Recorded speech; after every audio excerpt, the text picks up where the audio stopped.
continuar do mesmo jeito que nasceu. Mas a minha vizinha teve uma criança 4 dias depois.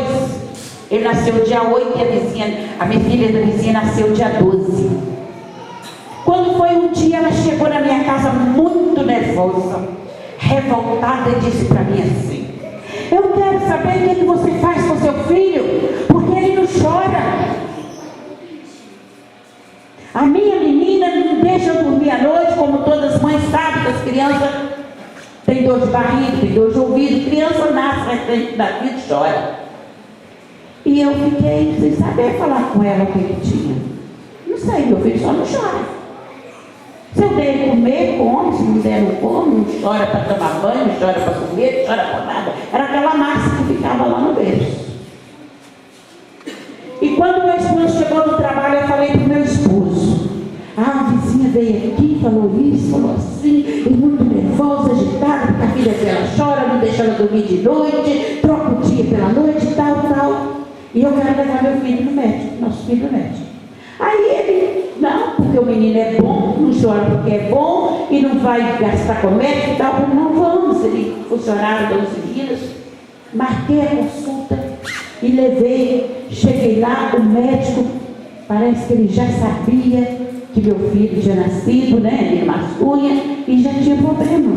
Ele mandou eu deitar a criança na mesa, tirar toda a roupinha, e ele olhou para mim e perguntou: o que a senhora acha que o seu filho tem?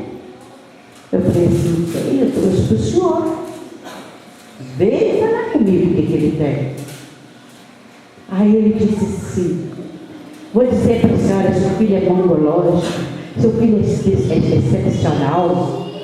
Eu pensei: o que é isso, doutor? Ele disse assim: é uma criança que nunca vai andar, nunca vai falar. É uma criança que nunca vai, não vai ser. Se a senhora tiver alguém perto da senhora que tem alguma criança que nasceu no mesmo mês dele, a senhora pode observar, a criança vai desenvolver, mas a senhora não vai. Mas não passa de 8 anos também não. Se ela tem paciência, chega a 7, 8 anos também, morre. E eu fiquei assim, as lágrimas começaram a rolar no meu rosto. E ele disse: pode vestir a roupa e ir embora para casa? Eu disse: doutor, mas a senhora não vai passar remédio nenhum para o meu filho? Não, mas não existe remédio, não existe medicina, não tem remédio para isso não. Eu falei: não, doutor, mas passa o remédio. Para mim chegar em casa e falar para o meu esposo que o senhor passou um remédio. Aí ele foi e passou um remédio com o nome de Dacta 12. E eu colocasse 2 gotinhas em cada madeira que eu desse para ele. E se eu quisesse, tirasse toda a roupinha dele de 8h30, 9 horas, colocasse no jornal, no pano, no sol. Somente isso, mais nada. Cheguei em casa, passei, disse para o meu esposo. Foi uma tristeza. Meu esposo jovem, novo, né? Nós todos dois jovem, novo. E meu esposo disse: tá, o menino não é meu. O menino não é meu. Foi trocado lá no hospital, ou é de outro, mas meu não. E eu comecei, irmãos, não vou entrar nesses detalhes. E a criança ficou do jeito que o médico falou.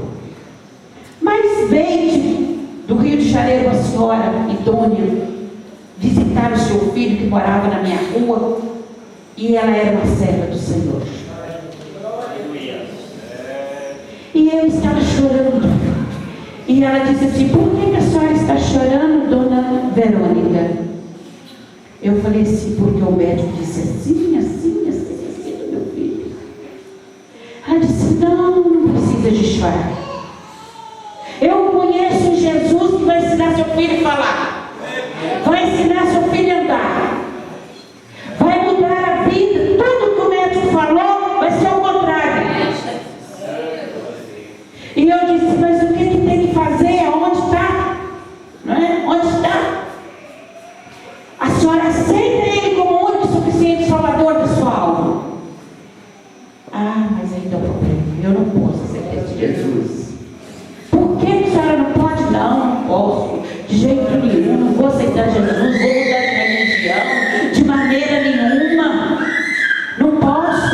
Ela disse: não, a senhora pode sim aceitar Jesus. E começou a falar de Jesus para mim. E eu fiquei calada, quietinha. Ela viajou, foi embora e eu fiquei com aquela criança. E eu não quis contar para a minha família, porque aí eles iam rir de mim, criticar de mim, zombar e falar que é porque eu tinha acompanhado meu esposo. E não contei para a família dele, porque eu pensei, eu observava que a família dele era muito se ligada com o espiritismo, macumbaria também.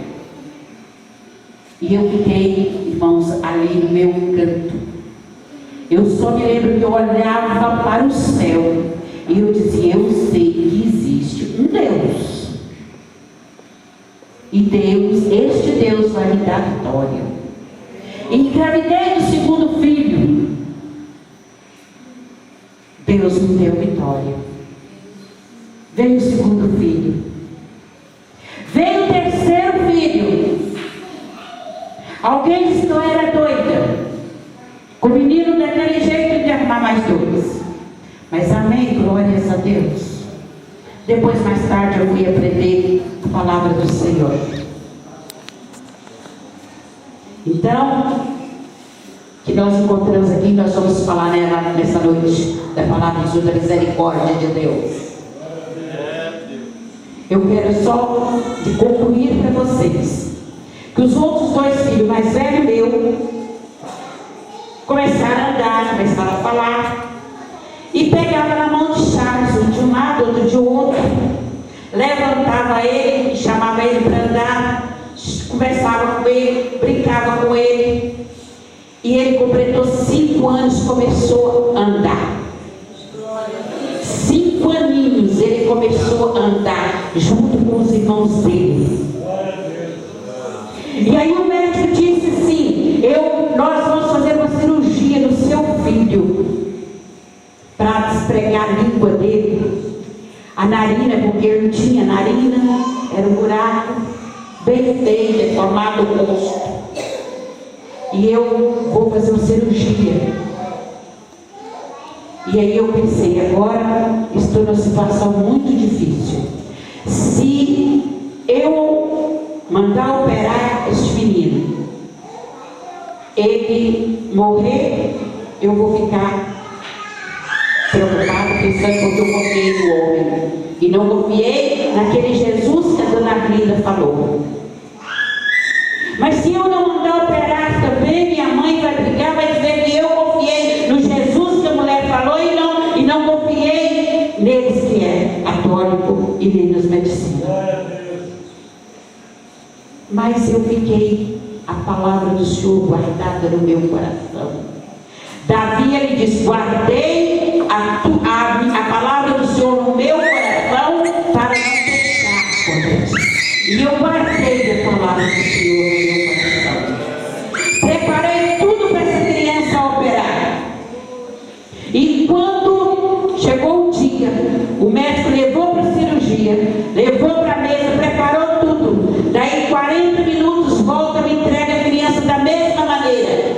E disse, mãe, o anestesista não teve coragem de aplicar anestesia, porque ele ia morrer, ia ficar na mesa, e ele não queria entregar para a senhora uma criança morta. Leva a criança para casa e cuida dele só mais uns 2 anos. Eu disse, tá bom. Levamos a criança para casa. E mudamos de lugar. Mudamos de cidade. E quando eu cheguei naquele outro bairro que nós moramos, eu fui morar na frente da igreja Assembleia de Deus. E quando chegava a tarde, eu debruçava assim na janela para ver os irmãos vir para a igreja. E ele começou a caminhar, que já estava começando a caminhar, ele atravessava a rua bem devagarinho e entrava dentro da igreja. E lá ele ouvia a palavra de Deus. Mas ele não falava nada. Quando foi uma manhã, ele levantou e sumiu novamente. Eu dei falta dele. Daqui a pouco eu escutei um barulho. Entrei no meu quarto, minha casa era bastante grande. Entrei no meu quarto, ele estava ajoelhado numa caixinha de madeira que eu tinha herdado do meu pai. Estava no meu quarto e ele falava. E eu não entendia. Eu corri lá, chamei uma senhora minha vizinha que era crente, a avó da Eliane Silva, da cantora Eliane Silva, irmã Natalina. Chamei ela e falei assim: vem cá, ô dona Natalina, vem cá. O meu menino está lá no quarto do negócio, lá, isso deve ser coisa dos crentes, porque eu não sei o que é que está acontecendo, não. É negócio dos crentes. Aí ela veio, quando ela chegou, que ele estava ajoelhadinho lá, orando e falando em mistério, falava em mistério, falava em mistério.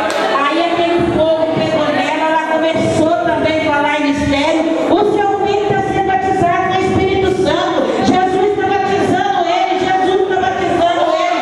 E eu fiquei quietinha lá no meu canto. Aleluia, E glória a ela Deus. atrás, vamos para a igreja, dona Verônica, vamos para a igreja, vamos lá na igreja, eu vou contar para o presbítero, vou contar para o nosso dirigente, Jesus batizou seu filho hoje. E ali, irmãos, foi uma vez a manhã toda, ela e meu filho falando em mistério com Deus. Aleluia. Eu fiquei quietinha no meu canto, só agradeci a Deus. Agradeci a Deus por aquela bênção maravilhosa. Daí uns 30 dias aproximadamente, 30, 60 dias, esse menino foi curado milagrosamente. Ele entrou para o banheiro, eu pedi ele que entrasse para o banheiro para tomar banho. E quando eu senti um barulho, uma coisa assim diferente no banheiro, eu empurrei a porta e disse: meu filho, o que você tem? Aquilo que o médico ia fazer, Jesus fez. Ó, você atirou aquela carne, saiu da narina dele aproximadamente uma carne de 10 a 15 centímetros das duas narinas, e o nariz dele estava perfeito, igual é até o dia de hoje. Aleluia. E eu fiquei olhando aquilo, que acabei de puxar com papel higiênico, joguei lá no lixo sem saber. E quando sentamos à mesa para almoçar, ele pediu para mim que desse para ele suco. Ele não falou isso para mim, mas ele balbuciou de maneira que eu entendi. Demos para ele um suco, e à noite, naquele dia, eu fui para a igreja com os irmãos. Fui para a igreja. E lá os irmãos amavam ele, respeitavam ele. Ele não aceitava sentar nos bancos. Tive um pequeno problema, porque ele queria sentar no púlpito junto com os obreiros. E tinha obreiro que não achava que não podia. O pastor Adão Araújo foi chamado na congregação para resolver aquela causa. E eu pensei, muito estúpida, muito ignorante, oprimida da cabeça à planta dos pés. E eu pensei, agora sim, agora eu não quero vir, porque vocês têm proibido, se o pastor, o presidente desvia, ele proibiu o ministro de ir lá no culto, esses crentes, nenhum vai entrar no céu, é nada, esse não é mentira. E chegou lá, o pastor Adão deu um ensinamento da palavra, eu sentada lá atrás só observando, e Deus abençoou, não tocaram no assunto, porque viu que eu estava lá à noite. Depois foi que eu fui saber de tudo que estava tratando. E Deus operou poderosamente, irmãos. E ele continuou indo para a igreja. Eu quero ser bem rápida, porque eu quero ler aqui e ainda aplicar a palavra. E aí, irmãos, passou aproximadamente um ano. E todas as noites à tarde eu fazia aquilo. Dobrava meu joelho, olhava os irmãos entrando na igreja, e ele ia das vezes dele. Eu não proibia, era só atravessar a rua. E chegou uma manhã que ele levantou.